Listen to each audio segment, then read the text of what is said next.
Gente. Oi, gente, vou estar aqui no meu canal. Desculpem por isso. Barulho na madrugada. Gente, para de levantar nos seus lugares. Tá bom. Vou botar aqui as horas que eram, tá?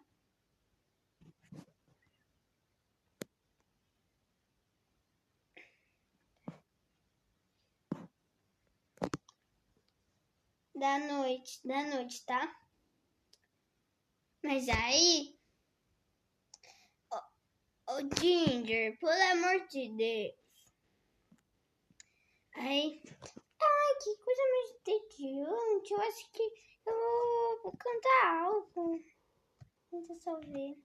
Eita, peraí. Peraí, gente, tá ganhando. Nós vamos deixar no chato. Tá, gente? Por fim chegou a madrugada.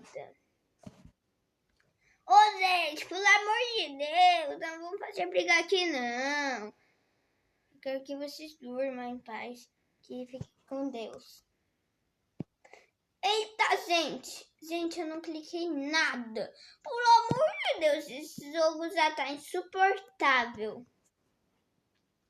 Meu Deus, que jogo chato. Tá bom.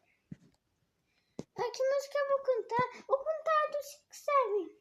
Eu tava na escola fazendo lição. Aí a professora disse a questão. Essa questão, acho que você conhece.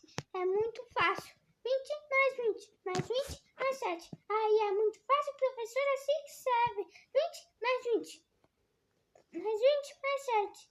Aí é muito fácil. Quem é que está cantando nessa madrugada cedo? Eita! Ô, Henk, vai te cantar, pelo amor de Deus. Vai te cantar, Henk. Você tá deixando todo mundo atordoado. Por que você tá cantando? É que eu tô muito entediado, sabe? Ô, você, vai pra cama aí, seu filho da mãe. Gente, só imagine que eles estão dormindo, tá? A Angela e o Ginger.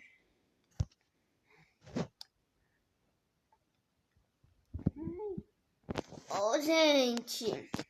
Ô, gente, acorda aí. Que foi? Por que a gente tá gritando tanto nessa madrugada? Ah, a gente não sabe. A gente não sabe porque ele tá gritando nessa madrugada. Olha, os olhos da gente até tá vermelho. Gente, vou fazer aqui outra parte. Ah, não, Henk, você tem que parar. Vai pra sua cama, vai.